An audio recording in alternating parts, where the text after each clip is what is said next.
اعوذ باللہ من الشیطان الرجیم بسم اللہ الرحمن الرحیم۔ شروع اللہ کے نام سے جو بڑا مہربان نہایت رحم کرنے والا ہے۔ خوش آمدید۔ امید کرتی ہوں آپ سب لوگ خیر و عافیت سے ہوں گے۔ کل کے ایپیسوڈ پہ آپ سب کا رسپانس بہت اچھا تھا اور امید کرتی ہوں آنے والے ایپیسوڈز میں بھی اور ناول کے سفر میں آپ میرا ساتھ ضرور دیں گے۔ تو چلیے چلتے ہیں آج ناول کے ایپیسوڈ 2 کی طرف۔ تو چلیے سٹارٹ کرتے ہیں۔ فاطمہ ایک امیر گھرانے سے تعلق رکھتی تھی، ایسا گھرانہ جہاں بس ظاہری اور رسمی اسلام تھا کہ دل کیا تو کوئی روزہ رکھ لیا، دل کیا تو چھوڑ دیا، کوئی فوتگی ہوئی تو 2-3 دن قرآن پڑھا اور پھر بند کر کے ریشمی غلافوں میں اونچی شیلف پر رکھ دیا۔ کوئی فضیلت والے ایام آتے تو ادھر ادھر سے جو کوئی بتاتا کوئی وظائف یا نوافل وہ اہتمام سے پڑھے جاتے، یہ جانے بغیر کہ اسلام میں اس کی کوئی حقیقت ہے بھی یا نہیں۔ ان کی فیملی چھوٹی سی تھی، 2 بھائی تھے، ان میں سے بڑا بھائی حیدر ڈاکٹر تھا اور ملک کے مشہور و معروف ہاسپٹل میں سرجن تھا، جبکہ دوسرا بھائی سیف ٹین ایج سے ہی بیرا روی کا شکار ہو گیا تھا۔ والد نے ملک کی بہترین اور مہنگی یونیورسٹی میں اس کا داخلہ کروایا تھا، مگر صاحبزادے وہاں پڑھائی کے علاوہ باقی ہر کام کرنے جاتے تھے۔ فاطمہ ان دونوں بھائیوں سے چھوٹی تھی، جو کہ یونیورسٹی میں BS کی اسٹوڈنٹ تھی۔ پڑھائی میں اچھی تھی مگر ہر ایک کے ساتھ جلدی گھلتی ملتی نہ تھی، جو اس کے مزاج کا ہوتا اس کے ساتھ اس کی فوراً بن جاتی تھی۔ قرۃ العین اور فاطمہ دونوں کلاس فیلوز تھیں، جبکہ قرۃ العین ایک ایسے خاندان سے تعلق رکھتی تھی جہاں دن رات ایک کر کے محنت کی کمائی سے بچوں کو پڑھایا جاتا تھا۔ وہ بہت محنتی لڑکی تھی، اس نے FSC کے بعد قرآن سیکھنے میں 2 سال لگائے تھے اور مدرسے سے فارغ ہونے کے بعد یونیورسٹی میں ایڈمیشن لیا تھا۔ فاطمہ نے کبھی بھی قرۃ العین سے الیک سلیک نہیں کی تھی، مگر قرۃ العین ہمیشہ اپنی تمام کلاس فیلوز سے بہت اچھے اخلاق سے ملا کرتی تھی۔ وہ اس کلاس میں واحد لڑکی تھی جو مکمل پردے میں آیا کرتی تھی، سیاہ عبایا۔ اس کے پردے میں اس کی آنکھوں کے سوا کچھ نظر نہ آتا تھا، اور آنکھیں بھی وہ جو حیا سے بھری ہوئی اکثر جھکی ہی رہتی تھی۔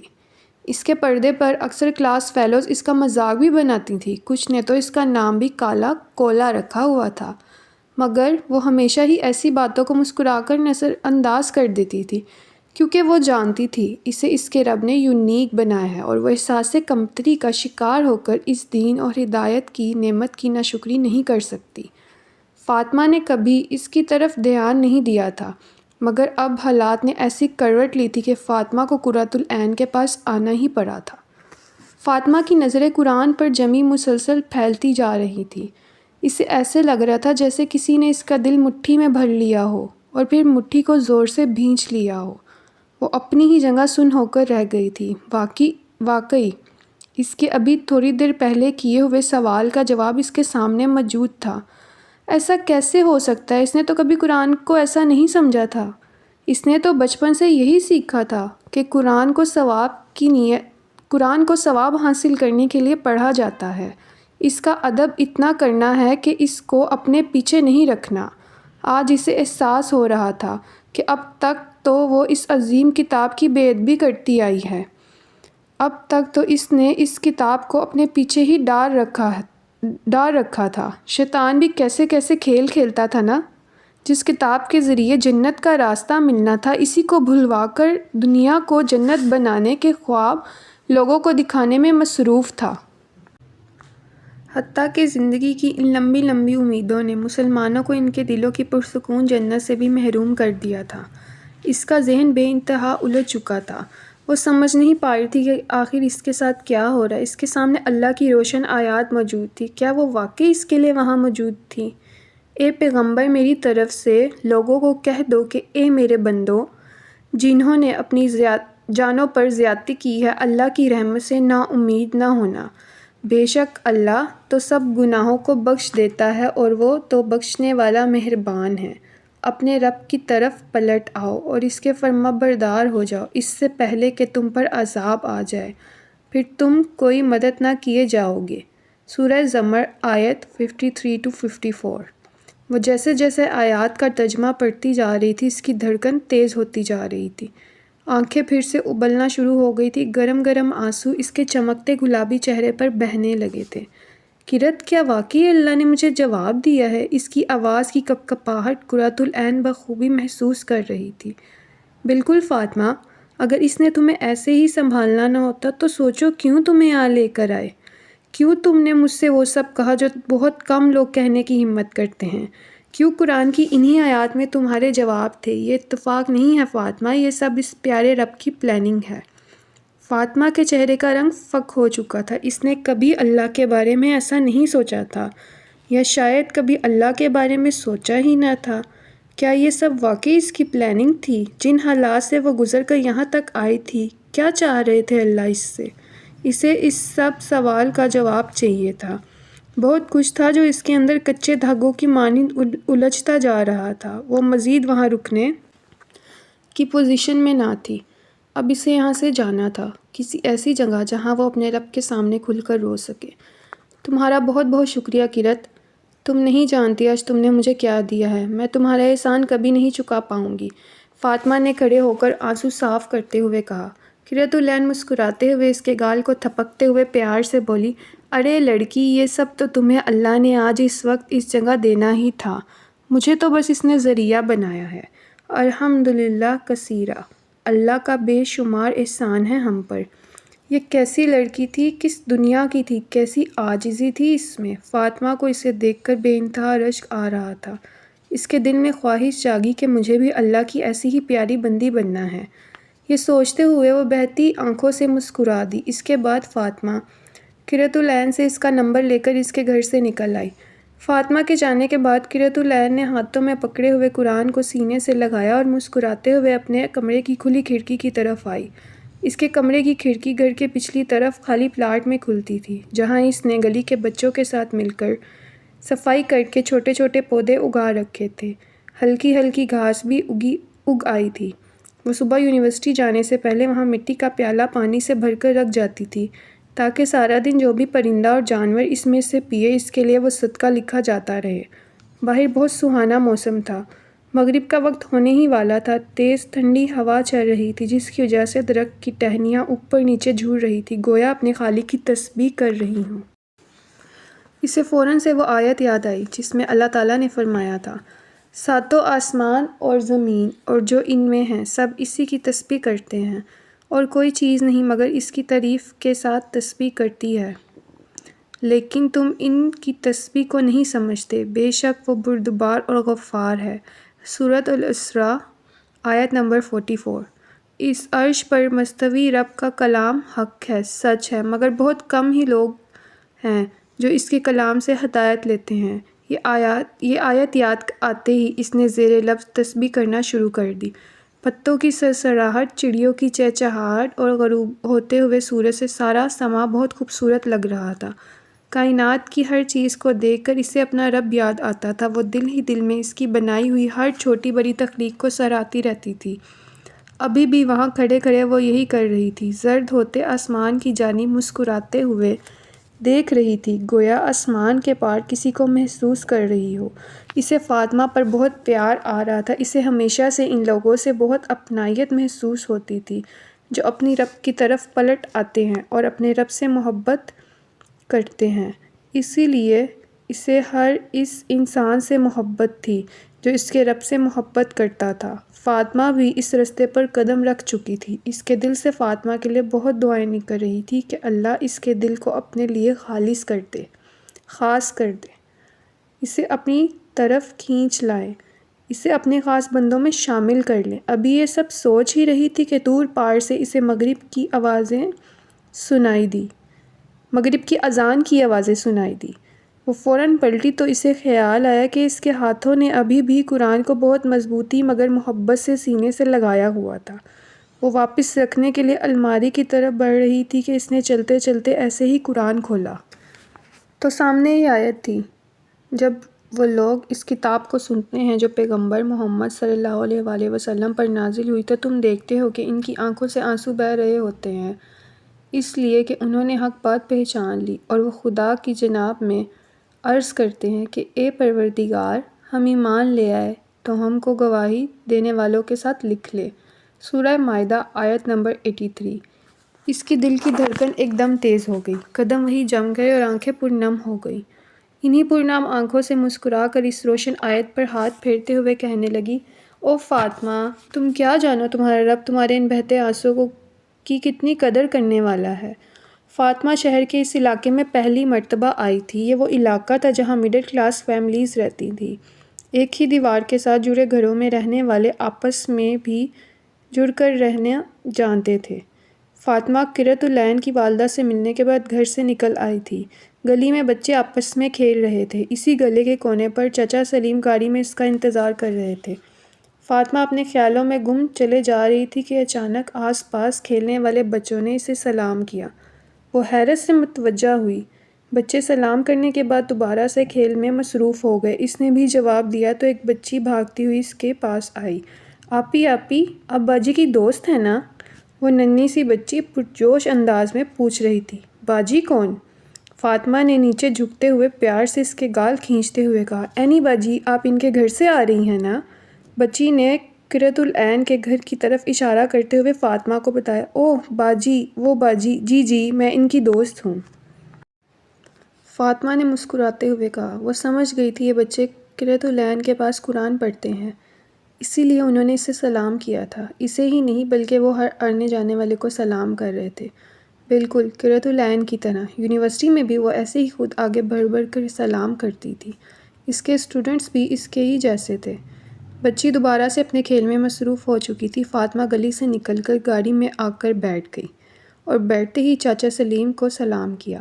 چاچا سلیم ان کے خاندان کے بہت پرانے ڈرائیور تھے۔ ان کی پوری فیملی فاطمہ کے گھر میں سرونٹ کوارٹر میں رہتی تھی اور ان کے گھر کا سارا کام کاج کرتی تھی۔ وعلیکم السلام فاطمہ بیٹی، چاچا سلیم نے حیرت سے فاطمہ کو جواب دیتے ہوئے اس کی طرف دیکھ کر کہا، کیونکہ اس کا ایسے سلام کرنا ان کے لیے بالکل نیا تھا۔ خیریت ہے بیٹی، اس جگہ آئی ہو بیٹی؟ پہلے تو کبھی نہیں آئی۔ جی چچا، بس یہاں ایک دوست رہتی ہے، اس سے ملنے آئی تھی۔ فاطمہ یہ کہہ کر قرۃ العین کا نمبر، کاغذ پر لکھا ہوا نمبر اپنے موبائل میں سیو کرنے لگی۔ چاچا سلیم گاڑی گلیوں سے نکال کر مین روڈ پر لے آئے۔ دور دور سے مغرب کی اذانوں کی آوازیں آ رہی تھیں۔ دیکھو فاطمہ، میں تمہیں دوبارہ کہہ رہی ہوں، تم اس کے بارے میں سوچنا چھوڑ دو۔ وہ بندہ صرف ٹائم پاس کر رہا ہے، تمہیں حقیقت کیوں نہیں نظر آتی؟ علینا اس بار کچھ غصے میں آ گئی تھی۔ آنا بھی چاہیے تھا، کتنے ماہ ہو گئے تھے اسے۔ فاطمہ کو سمجھاتے سمجھاتے کہ سفیان سے بچ کر رہے، وہ صرف اس کے ساتھ ٹائم پاس کر رہا ہے۔ علینا کوئی خاص مذہبی خاندان سے تعلق نہیں رکھتی تھی، مگر اس کا کردار بہت مضبوط تھا۔ اسے اپنی حدود کا بخوبی اندازہ تھا۔ اسے اپنے والدین کی عزت کا بھی خیال تھا کہ اگر اس کے والدین اتنی محنت اور امیدوں سے اسے اس مہنگی یونیورسٹی میں پڑھا رہے ہیں تو اسے بدلے میں ان کو دھوکہ دینا نہیں تھا۔ اسے اپنے نفس کے لیے اپنوں کو اذیت نہیں دینی۔ اگرچہ فتنہ ہر طرف تھا، یونیورسٹی کا ماحول بے حیائی سے بھرپور تھا۔ ہر طرف لڑکے لڑکیاں کپل کی صورت میں نظر آتے تھے۔ ایسا لگتا تھا وہاں پڑھائی سے زیادہ ایسی دوستیاں اہم تھیں۔ علینا فاطمہ سے 2 سال بڑی تھی۔ اس کی تربیت بھی ایسی ہی ہوئی تھی کہ وہ سمجھدار تھی۔ وہ مزید فاطمہ کو اذیت میں نہیں دیکھ پا رہی تھی۔ آج بھی یونیورسٹی کے لان میں بیٹھی وہ اسے سمجھا رہی تھی۔ میں کیا کروں علینا، میں خود بھی تھک چکی ہوں۔ مجھے ایسے لگتا ہے جیسے مجھے کسی چیز نے اندر سے جکڑ لیا ہو۔ اس اذیت نے مجھے بے چین کر کے رکھا ہوا ہے۔ ہمیشہ کی طرح آج بھی فاطمہ رو دی تھی، مگر آج وہ بہت تھکی ہوئی دکھائی دے رہی تھی۔ علینا جانتی تھی کہ وہ اس سب سے جان چھڑانا چاہتی ہے، مگر اسے رستہ نہیں مل رہا۔ اسے فاطمہ پر بہت ترس آ رہا تھا۔ علینا، میں نے اسے بہت سی لڑکیوں کے ساتھ دیکھا ہے۔ میں جانتی ہوں وہ میرے ساتھ صرف ٹائم پاس کر رہا ہے۔ میں نے کوشش بھی کی ہے خود کو دور رکھنے کی۔ میں نے اس کا نمبر، اس کا اکاؤنٹ سب کچھ بلاک کر دیا، مگر میں اس دل کا کیا کروں؟ اس دل کے ہاتھوں میں پھر سے مجبور ہو جاتی ہوں۔ بتاتے بتاتے فاطمہ دونوں ہاتھ چہرے پر رکھ کر رو دی تھی۔ اگرچہ اس کے والدین کی طرف سے اس پر کوئی ایسی پابندی نہ تھی، مگر وہ کہتے ہیں نا کہ جب ضمیر زندہ ہو تو انسان کو برائی پر چین سے نہیں بیٹھنے دیتا۔ اللہ نے ہر انسان کے اندر اس کی اچھائی اور برائی الہام کر رکھی ہے۔ یہ بھی حقیقت ہے کہ انسان کا نفس برائی کی طرف مائل ہوتا ہے، لیکن اگر وہ اسے روک نہ لگائے اور اس کے ارد گرد تقویٰ کی دیواریں کھڑی نہ کرے تو وہ اس برائی کے جال میں پھنس جاتا ہے اور پھر اذیت اور بے چینی کے سوا کچھ ہاتھ نہیں آتا۔ اس کا بھی یہی حال تھا۔ اس نے پہلے قدم پر ہی خود کو روک نہ لگائی تھی۔ وہ جانتی تھی کہ یہ تعلق جائز نہیں ہے، یہ وہ سراب ہے جو دور سے سہانا لگتا ہے مگر پاس جانے سے مایوسی اور اذیت کے سوا کچھ ہاتھ نہیں آتا۔ مگر پھر بھی ہر روز سفیان سے چیٹنگ کرنا اور اس کو اپنی پکس بھیجنا اس کا معمول بن گیا تھا۔ سفیان کی طرف سے ملنے والے کمنٹس اور تعریفیں اس کے نفس کو مزید بڑھاوا دیتی تھی۔ شب و روز اس کے ایسے ہی گزر رہے تھے۔ اس کا دماغ اس کے خیالوں میں جکڑا رہتا تھا۔ وہ گناہوں کی گہری کھائی میں گرتی ہی چلی جا رہی تھی، ایسے جیسے اس کھائی کی گہرائی سے اسے کوئی اپنی طرف کھینچ رہا ہو، مگر اس کے اندر بیٹھا اس کا ضمیر اسے بار بار جھنجھوڑ رہا تھا کہ گہرائی میں صرف رسوائی ہے، ابھی وقت ہے گرنے سے پہلے خود کو چھڑوا لو۔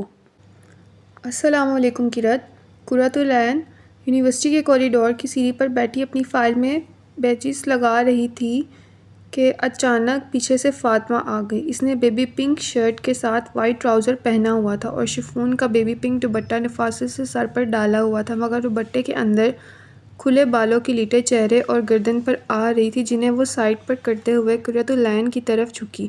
اوہ فاطمہ، وعلیکم السلام ورحمۃ اللہ، بھئی کیسی ہو؟ فاطمہ کو دیکھ کر قرۃ العین نہایت گرم جوشی اور بھرپور مسکراہٹ کے ساتھ اس سے مخاطب ہوئی۔ فاطمہ اس کی مسکراہٹ اس کے سیاہ نقاب کی وجہ سے دیکھ نہیں پائی، مگر اس کی آنکھوں میں چمک اور والہانہ انداز سے ملنے والے جواب پر فاطمہ بھی مسکرا دی۔ میں ٹھیک ہوں، تم سناؤ کیسی ہو؟ میں بھی الحمدللہ ٹھیک، آؤ بیٹھو۔ قرۃ العین نے تھوڑا سا سائڈ پر سرکتے ہوئے فاطمہ کو جگہ دی اور فائل سائڈ پر رکھ کر اس کی طرف متوجہ ہوئی۔ فاطمہ کندھے سے بیگ اتارتے ہوئے اس کے ساتھ بیٹھ گئی۔ اس دن کے بعد سے آج فاطمہ کی قرۃ العین سے ملاقات ہوئی تھی۔ کچھ تھا اس میں جو فاطمہ کو اپنی طرف کھینچتا ہوا محسوس ہوتا تھا۔ وہ اکثر نوٹ کرتی تھی کہ کلاس کی بہت سی لڑکیاں قرۃ العین سے بچ بچ کر رہتی ہیں۔ شاید وہ کسی انجانے خوف کا شکار تھی، مگر فاطمہ کو احساس ہو رہا تھا کہ بظاہر اجنبی سے نظر آنے والے یہ لوگ اندر سے کتنے مخلص ہوتے ہیں۔ اس نے اور بھی دین والے دیکھے تھے، مگر قرۃ العین کی اللہ سے ایسی محبت اور تعلق اس نے پہلی مرتبہ دیکھا تھا۔ یہی وجہ تھی کہ آج وہ پھر سے اس کی طرف کھینچی چلی آئی تھی۔ قرۃ، تمہیں پتہ ہے اس دن میں تم سے مل کر گھر واپس آئی تو مغرب کا وقت جانے والا تھا۔ اس دن میں نے سب سے پہلے نماز ادا کی کہ میں مزید اپنے رب کے ساتھ بے وفائی نہیں کر سکتی۔ میں جب نماز کے لیے کھڑی ہوئی مجھے ایسے لگا کہ میں مزید نہیں کھڑی ہو پاؤں گی۔ میرے قدم بہت بوجھل ہو گئے تھے، دماغ ماؤ تھا، دل ایسے تھا جیسے باہر نکل آئے گا، آنکھیں بہتی جا رہی تھیں۔ مجھے یاد نہیں کہ میں نے کیا پڑھا نماز میں، بس اتنا یاد ہے کہ پہلی رکعت کا پہلا سجدہ بہت سسکیاں لے کر روئی تھی۔ اس نماز کے بعد مجھے اپنے اندر ایک عجیب سا سکون محسوس ہوا تھا جو پہلے کبھی نہیں ہوا۔ اس کے بعد سے اب تک میں نے کوئی نماز نہیں چھوڑی۔ فاطمہ لان میں سامنے گھاس پر نظریں جمائے میکانیکی انداز میں سب کہے جا رہی تھی۔ قرۃ العین حسب معمول مسکرا کر اس کی سب باتیں سن رہی تھی اور ساتھ میں الحمدللہ کہے جا رہی تھی۔ مگر قرۃ، نماز کے بعد مجھے سکون تو ملتا ہے مگر وہ وقتی ہوتا ہے۔ مجھے اپنے اندر بہت خلا محسوس ہوتا ہے، مجھے سمجھ نہیں آ رہی کہ کیا وجہ۔ دیکھو تو میں اسے بھی چھوڑ چکی ہوں جو مجھے اللہ سے غافل کیے ہوئے تھا، مگر پھر بھی مجھے ایک عجیب سی تشنگی رہتی ہے، میرا دل مضطرب رہتا ہے۔ قرۃ، میں نے سنا تھا کہ اللہ کے ذکر میں دلوں کو سکون ملتا ہے، پھر مجھے کیوں نہیں ہر وقت وہ سکون ملتا؟ وہ روحانسی ہو رہی تھی، ایسے جیسے اپنے آنسو اپنے اندر کی اذیت کو مزید اندر دبا رہی ہو، مگر قرۃ العین سمجھ رہی تھی کہ اس کی اس بے سکونی کی وجہ کیا ہے۔ اس نے مسکرا کر کہا، فاطمہ، پتہ کیا، ہم انسانوں کی زندگی کا انحصار روح اور جسم دونوں پر ہے۔ اگر یہ روح ہمارے جسم سے نکل جائے نا تو یہ جسم بیکار ہے، یعنی ہماری زندگی کا اہم ترین پارٹ ہماری روح ہے جس کا ہم نے بہت خیال رکھنا ہے۔ مگر آج کی اس ظاہریت پرستی کی دنیا میں ہم نے ظاہری جسم کو تو بہت توجہ دی ہے مگر اپنے اندر کی نظر آنے والی روح کو بالکل نظر انداز کر دیا ہے۔ یہی وجہ ہے کہ خوبصورت جسموں میں بے چین دل دھڑکتے ہیں۔ لوگوں کو لگتا ہے کہ وہ ظاہری کھیل کود اور ہنسی مذاق سے خود کو خوش رکھ سکتے ہیں، مگر یہ بالکل غلط ہے۔ آپ کے جذبات کا تعلق آپ کے دل سے ہوتا ہے اور دل کا تعلق روح سے ہے۔ اس روح کی ضروریات پوری کرنے سے ہی انسان کو سکون مل سکتا ہے۔ مگر قرۃ، میں تو اب نماز پڑھتی ہوں، دعائیں بھی مانگتی ہوں، کیا اس سے میری روح کی ضرورت پوری نہیں ہو رہی؟ فاطمہ اس کی باتیں حیرت سے سن رہی تھی۔ دیکھو فاطمہ، نماز فرض ہے، یہ بالکل ہماری روح کی ضرورت ہے، مگر صرف نماز پڑھنا کافی نہیں ہے۔ تم خود بتاؤ، سارا دن صرف کھانا کھائیں، پانی نہ پئیں، کیا اس سے ہماری ضروریات پوری ہو سکتی ہیں؟ فاطمہ نے نفی میں سر ہلایا۔ بالکل، اسی طرح ہمارے لیے نماز کے ساتھ اور بھی کام بہت ضروری ہیں، جو ہماری روح کی ضروریات پوری کریں گے۔ نماز میں تم اللہ سے سرگوشی کرتی ہو، مگر کیا تمہیں معلوم ہے کہ اللہ تم سے کیا چاہ رہے ہیں؟ فاطمہ نے پھر سے اداسی کے ساتھ سر نفی میں ہلا دیا۔ یہی وجہ ہے کوئی بھی تعلق تب تک فائدہ مند نہیں جب تک یک طرفہ ہو۔ تمہیں اللہ کے ساتھ تعلق قائم کرنا ہے تو سب سے پہلے خود پر کام کرنا ہوگا۔ فاطمہ کے لیے سب باتیں بہت گہری مگر نئی تھیں۔ اسے ایسے لگ رہا تھا جیسے اس کے ذہن سے پردے چھٹتے جا رہے ہوں۔ اسے واقعی اب اپنا مسئلہ سمجھ آنے لگا تھا۔ اسے جاننا تھا کہ اللہ اس سے کیا چاہتے ہیں، مگر کیسے؟ اس کی سوالیہ نظریں اب آسمان کی طرف اٹھ گئی تھیں۔ وہ اندھیری کھائی میں گرتی ہی جا رہی تھی۔ اس کا جسم بری طرح سے کانپ رہا تھا۔ وہ حلق پھاڑ کر چیخنا چاہ رہی تھی، مگر آواز ساتھ نہ دے رہی تھی۔ اس نے ہوا میں بہت ہاتھ پاؤں مارے، مگر کوئی سہارا ہاتھ میں نہ آیا۔ وہ کتنی ہی دیر ایسے تیزی سے سر کے بل نیچے کی طرف آ رہی تھی۔ وہ اندھیرے میں آنکھیں پھاڑ کر دیکھنا چاہ رہی تھی، مگر کچھ بھی نظر نہ آیا۔ وہ شدید خوف کے مارے وہ کیفیت تھی کہ آنسو بھی جیسے گلے میں گولے کی صورت میں جمع ہو کر اس کا سانس لینا دشوار کر رہے تھے۔ بہت زور لگانے پر آخر ایک لفظ اس کے منہ سے نکلا، اور ساتھ ہی اس کا جسم کسی پر نور اور روشن سی جگہ پر نرم ملائم سبز گھاس پر آ کر گر گیا۔ وہ اچانک سے اٹھ کر بیٹھ گئی۔ وہ بری طرح سے ہانپ رہی تھی۔ سردی کے موسم میں پورا جسم پسینے سے شرابور تھا۔ اس نے اپنے ماتھے پر ہاتھ پھیرا اور انگلیوں پر لگا پسینہ دیکھنے لگی۔ اتنے میں کمرے کا دروازہ دھڑام سے کھلا۔ فاطمہ بیٹا، تم ٹھیک ہو؟ مسز ریان گھبرائی ہوئی آگے بڑھ کر اس کو ساتھ لگاتے ہوئے پوچھنے لگی۔ جی ماما، بس وہ شاید خواب دیکھا تھا تو ڈر گئی۔ فاطمہ اپنی یادداشت پر زور دینے کی کوشش کر رہی تھی کہ اس نے کیا دیکھا تھا۔ اس کا سانس ابھی تک بحال نہیں ہوا تھا۔ میں تو کچن میں پانی لینے کے لیے آئی تھی بیٹا، کہ یوں تمہاری آواز سن کر گھبرا گئی اور یہاں آ گئی۔ ماما، میری کوئی آواز بھی آئی تھی؟ فاطمہ بھویں سکورے حیران و پریشان اپنی ماما کی طرف دیکھ رہی تھی۔ ہاں بیٹا، مجھے واضح سنائی تو نہیں دیا کہ تم نے کیا کہا تھا، مگر تم بہت چیخ کر بولی تھی۔ تم ٹھیک ہو نا؟ مسز ریان پریشانی سے اس کے چہرے کو غور سے دیکھتے ہوئے بولی۔ فاطمہ نے اس بات میں سر ہلایا اور اپنی انگلیوں پر لگے پسینے کو صاف کرنے لگی۔ اس کا دل پہلے سے تیزی سے دھڑک رہا تھا، اور اب اس کی ماما نے اسے مزید الجھا دیا تھا۔ یہ کیا ہو رہا تھا اس کے ساتھ؟ ہائے فاطمہ، کدھر ہو یار؟ فون کی بیپ ہوئی۔ یہ سفیان کا میسج تھا جو اسکرین پر چمک رہا تھا۔ اس نے موبائل اٹھا کر دیکھا۔ دل زور زور سے دھڑکنا شروع ہو گیا۔ موبائل سائیڈ پر رکھ کر وہ پھر سے کتاب کی طرف دیکھنے لگی۔ رات کے 8 بجے کا ٹائم تھا۔ اس کے ریشمی بال کمر پر بکھرے ہوئے تھے۔ وہ بیڈ پر کتابیں پھیلائے پڑھنے کی ناکام کوشش کر رہی تھی۔ ساتھ میں پڑا کافی کا مگ ٹھنڈا ہو چکا تھا، مگر وہ فوکس نہیں کر پا رہی تھی۔ اس نے کتاب بند کی اور اپنا سر بیڈ گراؤنڈ کے ساتھ لگا کر آنکھیں بند کر لیں۔ دوبارہ سے بیپ ہوئی۔ اس کے آنسو بہنا شروع ہو گئے۔ آخری بار بات کر لو، اسے آرام سے کہہ دو کہ آج کے بعد وہ تمہیں کوئی میسج نہ کرے، وہ پریشان ہو رہا ہوگا۔ کسی نے اندر سے سرگوشی کی۔ اس کی آنکھیں کھلیں۔ ہاتھ موبائل کی طرف بڑھایا۔ فاطمہ، تم نے تو خود سے وعدہ کیا تھا کہ تم اس سے اب کبھی بات نہیں کرو گی۔ ایک اور آواز اندر سے آئی۔ اس کا بڑھتا ہوا ہاتھ پھر سے رک گیا۔ دوبارہ بیپ ہوئی۔ فاطمہ، وہ تمہاری بہت کیئر کرتا ہے۔ تم نے اگر اسے چھوڑ دیا تو وہ خود کو کچھ کر لے گا۔ کیا تم سے یہ برداشت ہو جائے گا؟ کیا تم خوش رہ لو گی اس کے بغیر؟ کیا تم سکون سے رہ لو گی اگر کوئی تمہاری وجہ سے اذیت میں ہو؟ کسی نے دوبارہ اس کے اندر سرگوشی کی۔ اس کے حلق میں کچھ اٹک سا گیا۔ آنکھیں مزید گرم ہوئیں۔ اس سرگوشی کے بعد اس نے آگے بڑھ کر موبائل اٹھایا۔ فاطمہ، یہ ٹھیک نہیں ہے، ایسا مت کرو، یہ تعلق جائز نہیں ہے۔ فاطمہ اب رپلائی کرنے کے لیے ٹائپ کر رہی تھی۔ فاطمہ، رک جاؤ، اپنا وعدہ مت بھولو، وہ کچھ نہیں ہے تمہارا، تم اس تعلق کا انجام بھی جانتی ہو، محض اضطراب ہے، مت کرو ایسا۔ اندر سے آنے والی آواز نسبتاً پہلے کی نسبت دھیمی ہو گئی تھی۔ رپلائی سینڈ ہو چکا تھا۔ پاس ہی موجود وہ کبھی شکل کی مخلوق قہقہ لگا کر ہنسی تھی۔ پھر سے نفس جیت چکا تھا۔ وہ اپنا وعدہ توڑ چکی تھی۔ اندر کچھ تھا جو یکدم اداس ہو گیا تھا۔ وہ پھر سے شیطان کو خوش اور رحمان کو ناراض کر بیٹھی تھی۔ اس کا دل بہت تیزی سے دھڑک رہا تھا۔ بات ختم ہو چکی تھی، ہمیشہ کی طرح نفس کی شہوت اور ہوس غالب آ گئی تھی۔ کیا یہ محبت تھی؟ فاطمہ نے موبائل رکھ کر خود سے پوچھا۔ کیا واقعی اسے محبت کہتے ہیں جو انسان کو وقتی لذت دے کر پھر سے بے چین کر دیتی ہے، جس کا انجام اندیکھا ہے؟ وہ ہمیشہ اس رشتے کا انجام سوچ کر خوفزدہ ہو جاتی تھی۔ کیا وصال ممکن تھا؟ یہ اس کے ارد گرد پھیلے ہزاروں افیئرز کی طرح اس رشتے میں بھی بس جدائی یا دھوکہ تھا۔ ایک عجیب سی گھٹن نے اسے گھیر لیا تھا۔ کہیں دور سے عشاء کی اذان کی آواز آنے لگی۔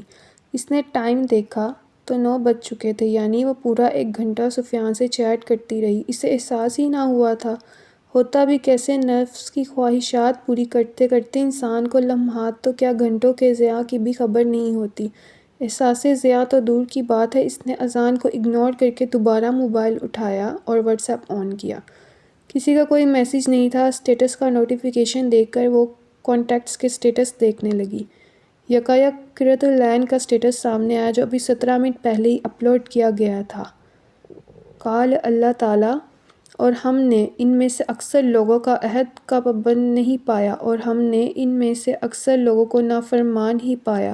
سورہ الاعراف آیت نمبر 102۔